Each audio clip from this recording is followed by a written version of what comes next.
Hello and welcome back to the Light Seekers Lounge. So what do you get when two biz besties sit down with zero scripts, a handful of deep questions and a whole lot of honesty? Well, you get this episode. It's a little bit different and a whole lot of fun. My beautiful friend Mel Daniels and I decided to press record on our end of year chat. We asked each other a bunch of reflective questions about 2025, the year that's been, the wins, the lessons, the wobbles, the pivots, and what we are both bringing with us into the new year. It's messy, it's honest, it's very real, and I hope it feels like a warm conversation with your own biz besties. Enjoy.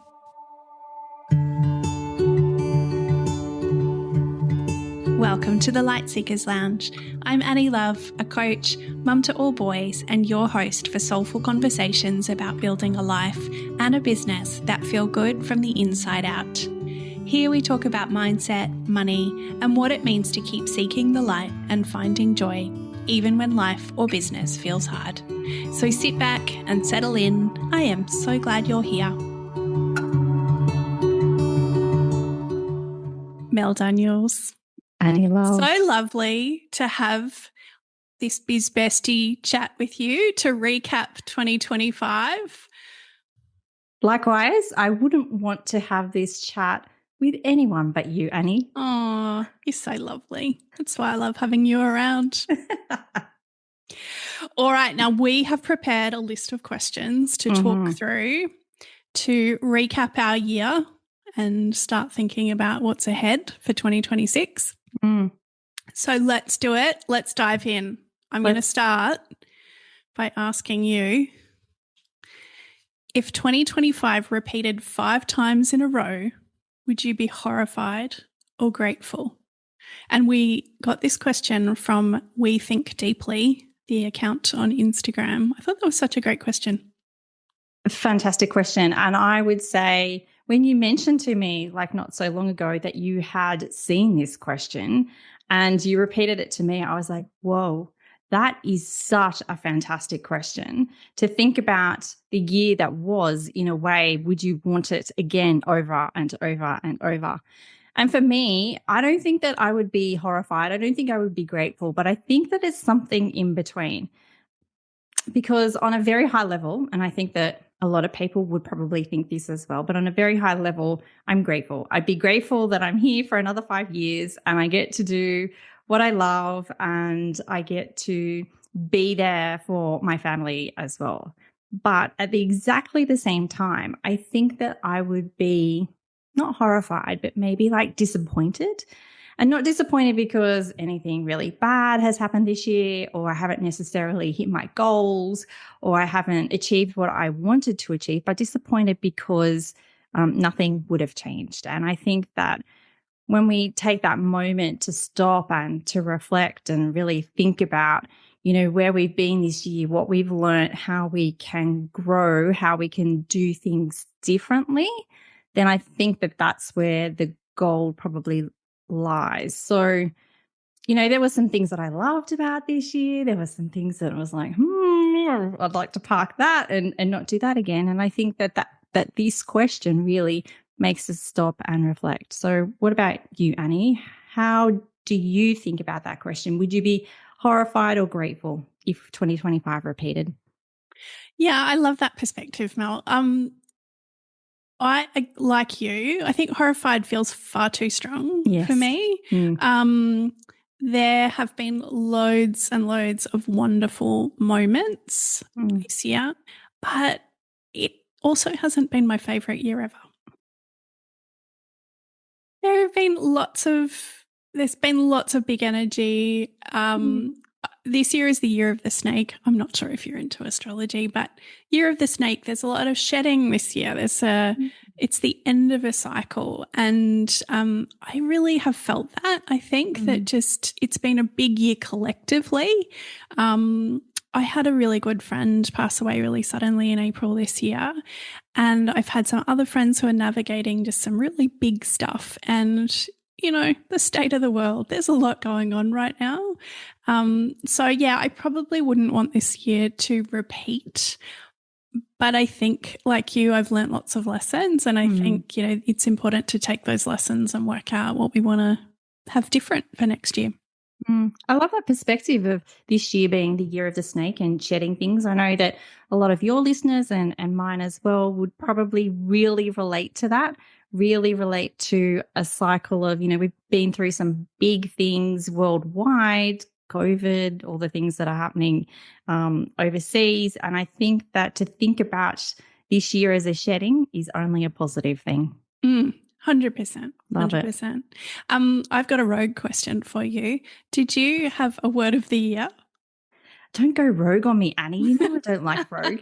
Yes, I did. To answer your question, I have a vision board just up to my right here, and my word of the year is being. Okay. And I was actually thinking about this only today. I was thinking about how I don't want to change my vision board for next year, which is really interesting. Vision boarding for myself and my daughter is a bit of a tradition. At the beginning of every year, we sit down and we cut out some pictures from magazines and, just create something that means something to us. And whilst I love that tradition, I don't think that I'm going to consciously change much on my vision board this year. My vision board is all about, some of the words on it are release, space, flow, everybody has a story, entertain, and my favorite is authenticity awakened. And I don't feel like I've had the opportunity to really live those things this year, but I know that I'm going to have the opportunity next year. So being is my word of the year. Do I think that I lived that to some degree? Yes. And without going into the huge backstory, but, I have had a couple of casual jobs this year on top of my running my business. And I've been able to express myself and I believe live my purpose through different means this year, through those casual jobs. So in some ways, yes, I have really been myself and really been living life to its fullest, but I want it to be different next year. What about you? What's your word of the year? My word of the year was trust. And it's so funny that you say that, but I feel a bit the same. Like I actually feel like I'm going to keep that word for the coming year. And as much as I definitely do feel like I stepped into that, it feels like it's been a really slow process, and I really feel like I need another year to do it. Yeah. And I think that giving yourself that permission is really important. You don't have to do things new every year. Things don't have to be different every year. Let's take into 2026 some of the beautiful things that we've loved and the things that we want to achieve as well. I love that. Totally. We can go deeper. Yeah. All right. Question number 2. What's a moment or situation in the past 12 months that has reminded you why you chose this business journey? This is an easy one for me. It's so easy. I can just, answer it off the top of my head. And that is being there for my kids. So my eldest did his HSC last year. So this time last year, he had just finished going through all of the exams in New South Wales, Australia, associated with Year 12. And it was a big year. And just recently, in the last couple of months, I have supported my daughter going through her end of Year 11 exams. Now, both of my kids are both amazingly academic and self-motivated, and they could have quite easily have got through their exam periods without me. But I think just being there as their support crew and their cheerleaders, even as young adults, I still think that they needed me in that way. So I was there. I could take them to exams and pick them up from exams. And just that drive to and from school, I think can helps them talk anything through that was worrying them, or just, voice things. It's that whole eye contact thing in the car, isn't it? There is no eye contact. So it's easier for them to talk, I think. Just those things, and being there to kind of feed them and, give them snacks and all of those sorts of, fun things that I wouldn't have been able to do if I had have had a full-time job. And I feel like even though I had 2 casual jobs, I was able to clear the space. And having my own business meant that I could just work on bits and pieces in those in-between times when I wasn't required to feed them or drive them somewhere. So that was that's a no-brainer question for me. And then in terms of the future as well, I can see having my own business is going to be really great as my parents age. And I think that a lot of our listeners are probably in that same space where we maybe have older children and aging parents, but being able to spend time with them and on the things that they need without the guilt is really important to me. I feel like if I was working full time, then I wouldn't be able to do those things. And hats off to those people who may be listening who are working full-time jobs, because it's one hell of a ride. So yeah, being there for my family, I think, has really been special for me this year whilst running a business and having a couple of casual jobs as well. So what about you, Annie? What's a moment or situation that you can think of in the past 12 months that's reminded you why we've chosen this wild and crazy business journey? Look, I can totally relate to that. And I know that family is a major value for you, and it is for me as well. But I had this bit of a realization at the beginning of this year, that I have never, and I think you know this story, I've never put love or family on my core values list. Because I listened to something a long time ago that went, well, love and family, they're kind of there for everybody. So you don't need to put them on the list, and therefore I never have. But I had this funny moment earlier this year where I burst into tears with my husband, and I was like, family is my highest value. And I'd kind of been almost denying it a little bit, but really it drives so much of what I do. And so like you, I love being able to be at home with my family for random, teenage conversations when they wander in, or, the other day Charlie came in to the yard when I was having a little break, and I was cleaning out the leaves in the pool, and he ended up having a swim, and I put my feet in the water and I sat there and we chatted together, and then 2 days later he came home from school and I was at my desk, and he said, "Hey Mum, could you come and sit in the pool with me and we can have a chat again?" And I was like, that's life goals, right? Really? Yes. When a 15-year-old wants to hang out with his mum. Yes. So I absolutely relate to that. And I have a 90-year-old dad, and I've spent a lot of time with him this year, and it does make it possible when you have your own business and you have that flexibility of time.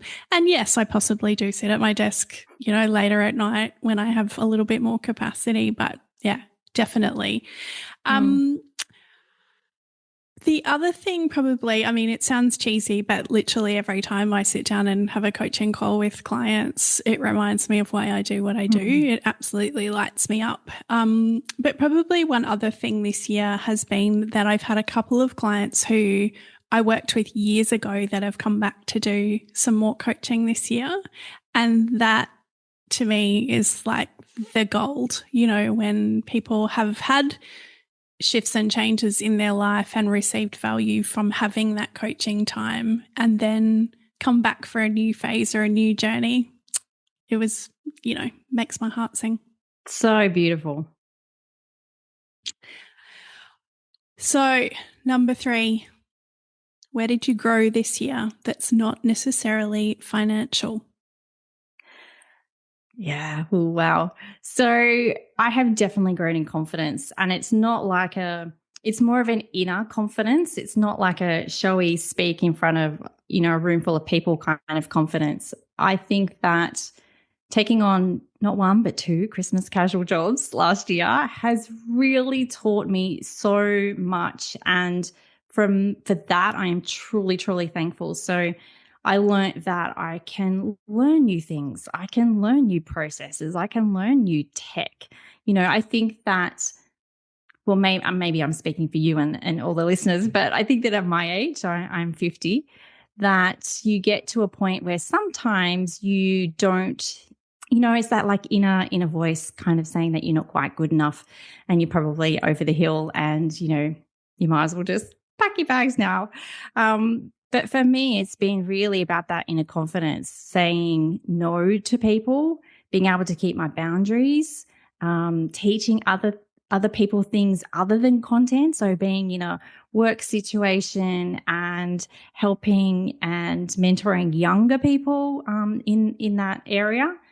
I this might sound a little crazy as well, but the whole perimenopause thing, my brain goes to mush with people's names, and that really distressed me so much because I was used to be so good at people's names. Like that used to be my thing, and people go, "Oh yeah, Mel always remembers people's names," and to lose that.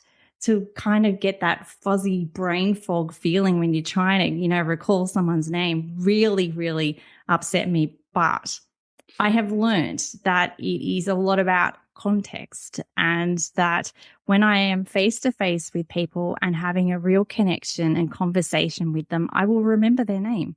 And so I have remembered so many people's names this year. I'm quite happy about that, which has really boosted my confidence. Like I thought I was going downhill or losing the plot, but I think that it's just given me a bit of confidence that it's just about using it or losing it sometimes. And then the last thing in terms of that confidence, that people see me, maybe once again, this is my age, but people see me as a leader. Like there was a situation recently where one of my work environments had a vacancy come up for a team leader, and people were saying to me, why didn't you apply for this? You would have been great for the role. I mean, I have my reasons. I didn't want to work in those areas full time because it was a full-time role. But to know that people see me in that light, I used to see myself in that light when I was much younger, but to see myself in that light now has been a real confidence boost. It's just been absolutely amazing. So yeah, to end, I guess the short answer to that is I definitely grew my confidence this year, and it's an internal, quiet confidence rather than that loud, brash confidence. So what about you? Do you think that you've grown this year, and in what space? Can I just start by saying I love that. I think that casual Christmas job that has lasted all year, or into next Christmas, has just had so many gems for you, and I really love watching that unfold. So yeah, I love hearing that. For me, I feel like this year I've become clearer in my message around how I support people with Profit First. And, I think one of those moments for me was actually being on your podcast earlier in the year and having that conversation. And I just think, there are 45 approximately professional Profit First professionals in Australia and New Zealand that are certified, and we all approach it slightly differently, and that's okay. And I think probably this year I've really stepped into that, like it's okay for me to talk about it the way I talk about it, and bringing in that more holistic life coaching kind of background to it rather than trying to be an accountant or a bookkeeper when I'm not that. So yeah, I think I've been certified for 2 years now, and in the second half of this year I worked out that what I really want is for people to just feel more calm and clear about their business finances regardless of how much money they're making, and that feels like a nice growth moment. Mic drop. I would, from an outsider's perspective, I would totally agree with that. I think that the way that you have really stepped into the Profit First space from a holistic life coaching perspective, it's really special. It's really needed. And I think that marrying the two is just going to open so many doors for so many more people as well. Thank you. So where did resistance show up for you this year, and what do you think it revealed? Yes. So I think the resistance in my life, I'm going to split this into two sections. The resistance in my life was my inability to let go of at least one of my casual jobs. So I just had to hang on very tightly to both of them. And I think that once I get over this Christmas period, I will realize how crazy it is to have two Christmas casual jobs. What it revealed to me, I don't know. I'm still sitting with that at the moment. But I know that I struggle to let go of things that I really love, that I have enjoyed. And I really do not like making what feels like a big decision. It feels like a big decision to me on so many different levels. So I'm still sitting with that, but that's to be advised. I would say from a business perspective, there has been one thing, and people listening to this may find this very surprising, but it's been my podcast. It's been my podcast. I have felt so much resistance to recording them, feeling maybe a little bit of imposter syndrome, maybe feeling a little bit rushed because I didn't have enough time, maybe feeling a little bit of an obligation that I have to do it. But I think that this has made me realize that I need to listen to myself and listen to my teachings a little bit more. How can I make this easier? How can I get back to creating content that I really, really love? And it's meant that I am going to make changes to the podcast. You heard it first here. I'm going to make changes to the podcast in 2026. So changing the name of the podcast. I'm going to change the look of the podcast. I'm going to change the format of the podcast as well, mainly because I feel like the podcast is something that I really love, and I really enjoy having these types of conversations with people. So there'll be a lot more of those. And, blocking out that noise that, that's the wrong thing to do. You should really focus on your solo episodes. But this is what I love and this is what I enjoy the most. So I will be leaning into that next year. And I know that I'm going to have the time and the energy to do that next year as well, because I am going to get rid of one of my casual jobs. I promise. You also heard that here first. What about you? What about you, Annie? Any resistance? Oh, so much resistance this year. I think for me, I didn't really feel like I got my mojo back after our Christmas break. We went on a driving, what do you call it? A road trip last Christmas with the kids, down to Melbourne and back. And it was really great. Had a great time. Came back and just didn't really find my feet again when it came to work. So I was coaching with clients kind of in the background, but I totally didn't produce a podcast episode for a really long time. And just had a really big break from content and showing up online, probably until about July, actually.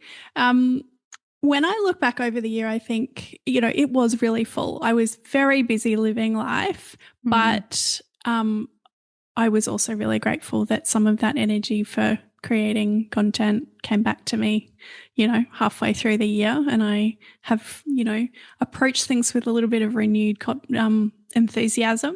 But I really felt like I lost it a lot this year.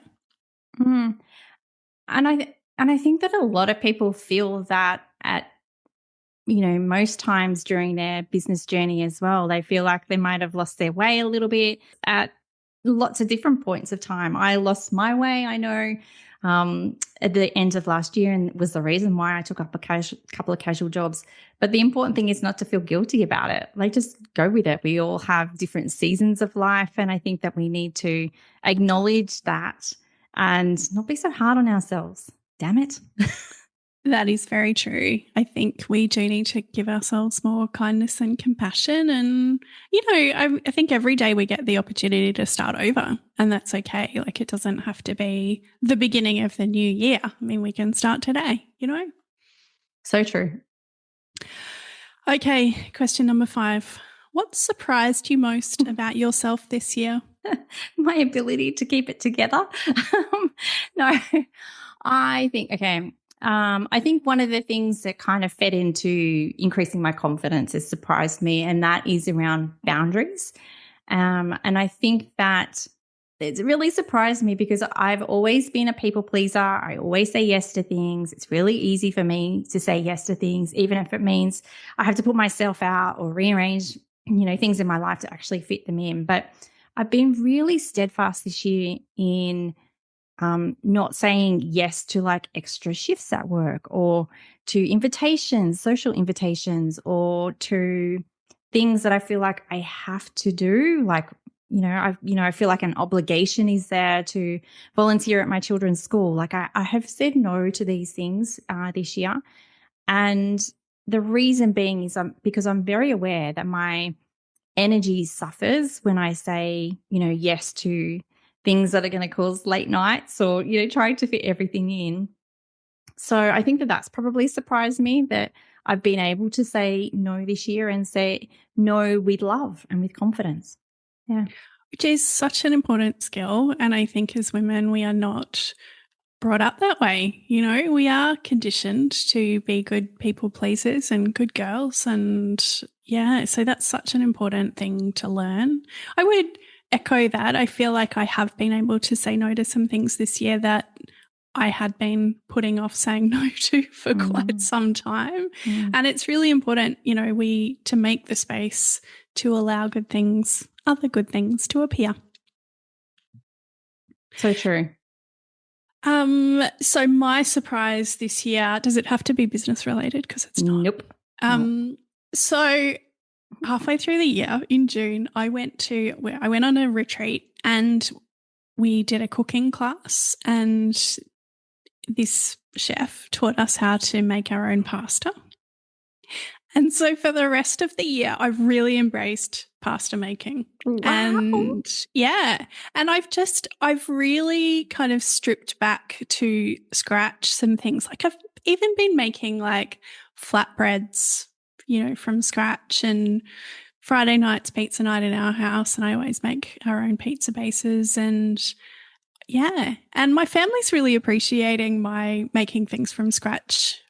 Surprising plot twist for this year.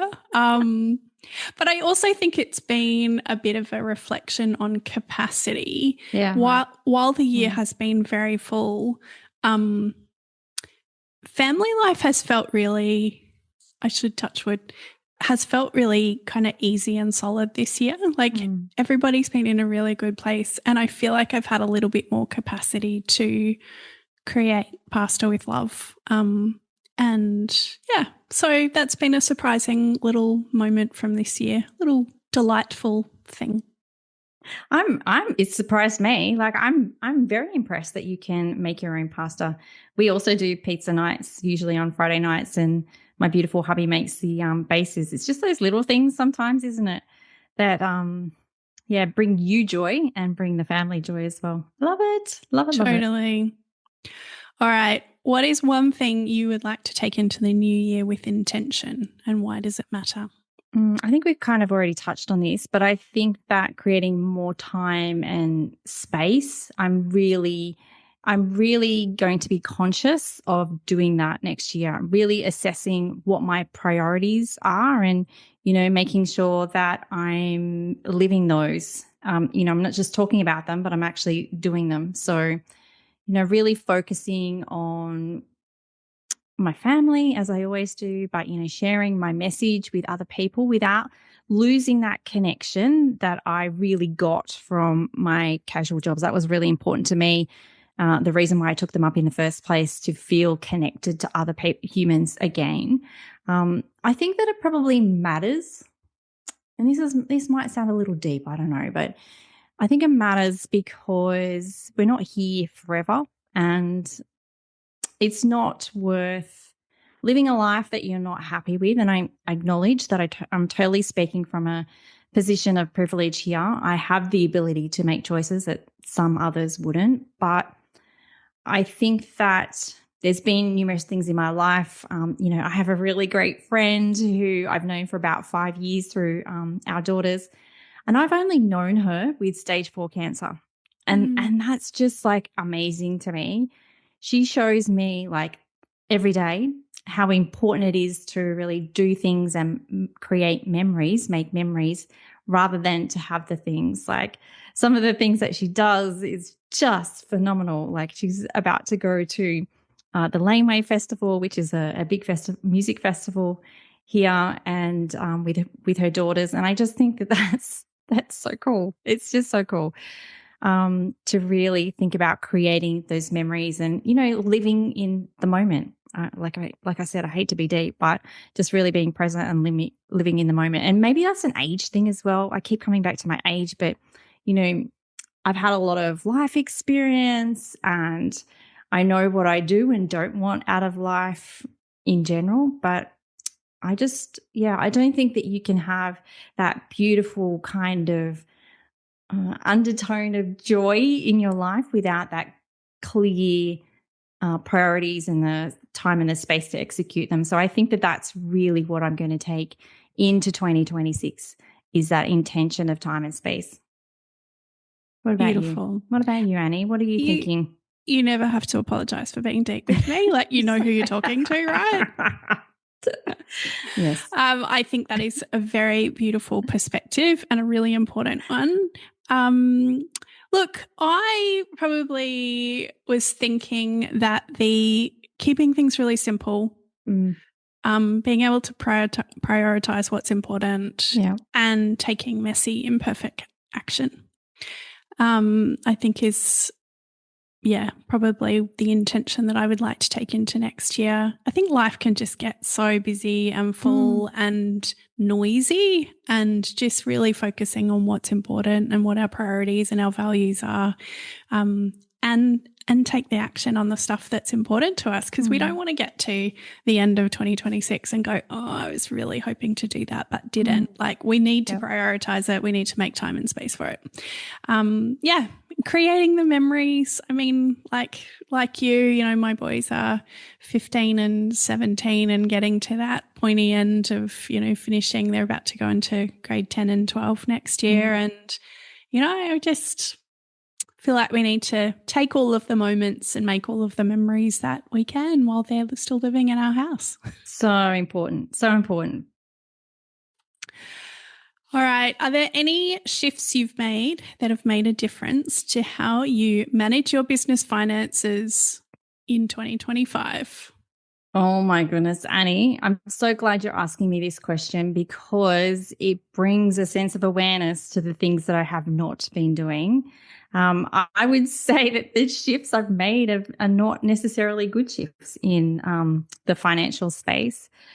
I've really taken my eye off the ball when it comes to my finances, and living kind of day to day, well, with my business finances, I should say. My personal finances are in order. It is interesting that my business finances are not. Maybe there's something in there, Annie, that I need to work on.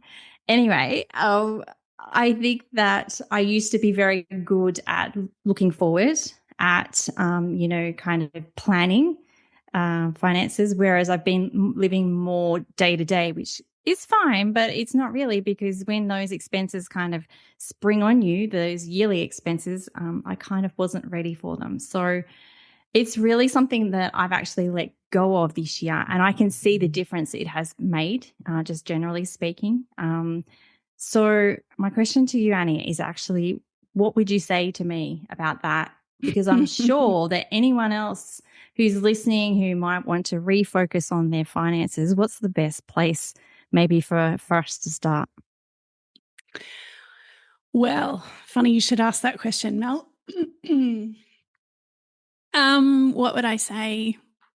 Today's a great day to start over and just to go, right, okay, well, that's been the habits or the whatever so far. And today I'm going to make different choices. And probably first step would just be to have some clarity and to, just do a little bit of an assessment on where you're at today and what things you would like to shift and improve. Thanks, Annie. I shall be doing that. And what about you? Has there been anything in the content space, seeing I love content so much, that you've done differently that kind of has, made creating content hopefully easier for you?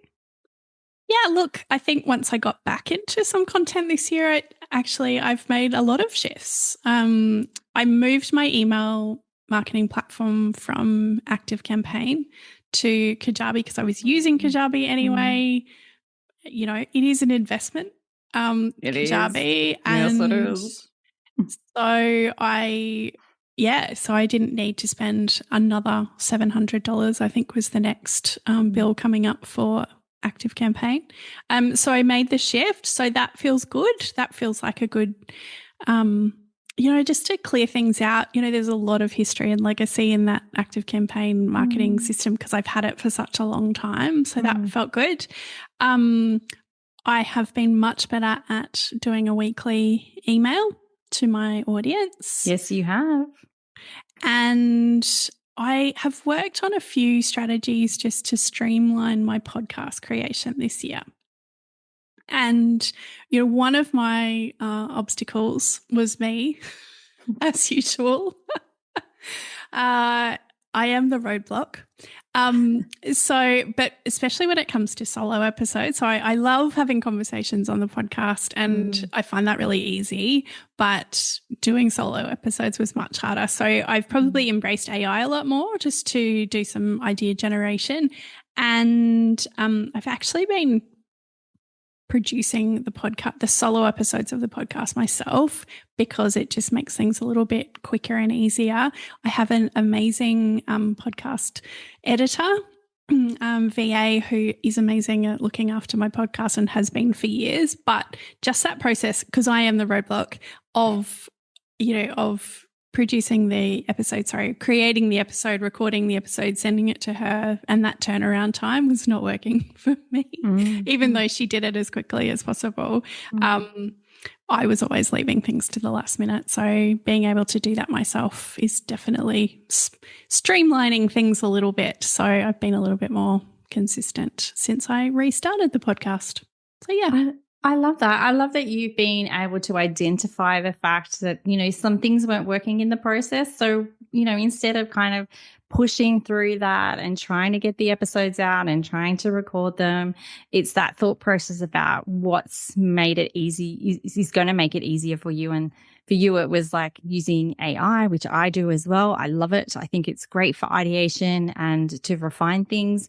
And to, do things yourself as well, rather than necessarily outsourcing it because that's what you're supposed to do.